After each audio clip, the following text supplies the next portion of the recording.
Quelle place est-ce que Jésus-Christ a dans nos vies? Quelle place est-ce que notre Seigneur et Sauveur occupe? Le Créateur de l'univers est venu sur la terre et en ce qui concerne le peuple d'Israël littéral, ils avaient fait tous les chants, les cantiques, les psaumes, les récitations, les récits, les poèmes. Toutes ces choses ne parlaient que de Jésus-Christ.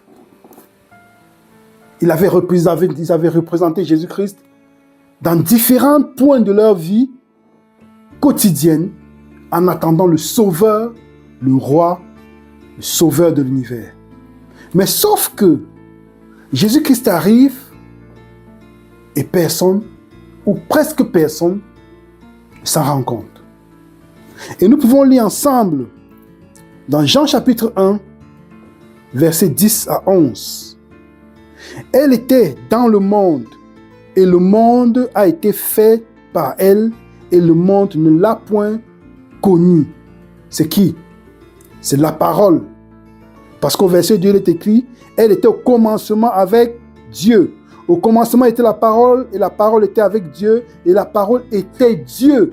Verset 10, elle était dans le monde, et le monde a été fait par elle, et le monde ne l'a point connue.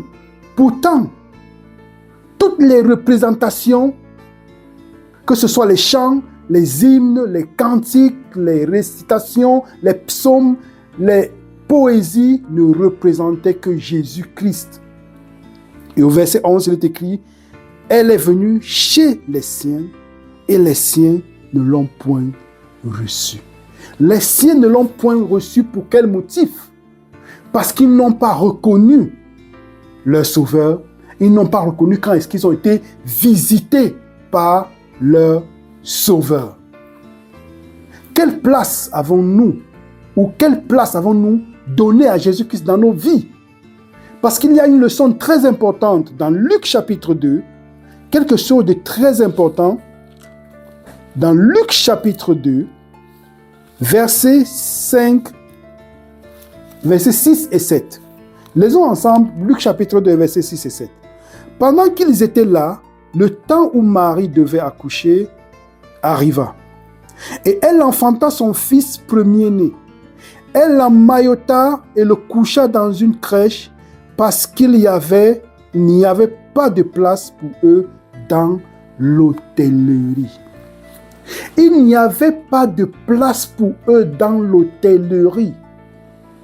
Donc le roi de l'univers est arrivé dans le monde. Celui qui a créé les cieux, la terre, la mer et tout ce qui s'y trouve n'a pas trouvé de place dans aucune des hôtelleries. Et quelle est la leçon spirituelle qu'il y a pour nous? Où est-ce que Jésus-Christ voudrait habiter?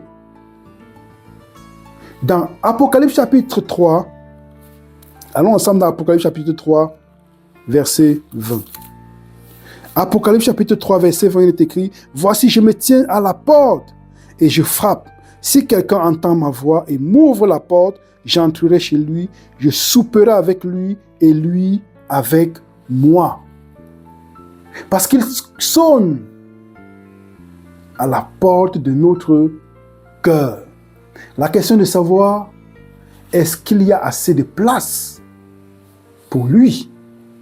Quelle place est-ce que nous avons réservée pour le Sauveur du monde dans nos cœurs? Va-t-il chercher la place, de trouver une place et ne va pas pouvoir trouver cette place? De même que ça s'est passé dans Luc chapitre 2, versets 6 et 7. Ils ont cherché des places, mais il n'y avait de place dans aucune des hôtelleries. La question de savoir, qu'est-ce qui occupe notre cœur? Qu'est-ce qui occupe notre cœur? Dans Luc chapitre 21, Jésus-Christ parle de la fin des temps et des signes de la fin des temps. Et il va attirer notre attention sur quelque chose de particulier. Verset 34, Luc chapitre 21, verset 34. « Prenez garde à vous-même, de crainte que vos cœurs ne s'apesantissent par les excès du manger et du bois et par les soucis de la vie, et que ce jour ne vienne sur vous à l'improviste. Les soucis de la vie peuvent appesantir nos cœurs. Et si nos cœurs sont occupés par les soucis de la vie, par l'excès du manger et du boire, alors le Christ, de même qu'il n'a pas trouvé de place dans aucune des hôtelleries, ne trouvera point de place dans nos cœurs. La question que nous avons posée au début était la suivante. Quelle place avons-nous réservée pour Jésus-Christ dans nos cœurs?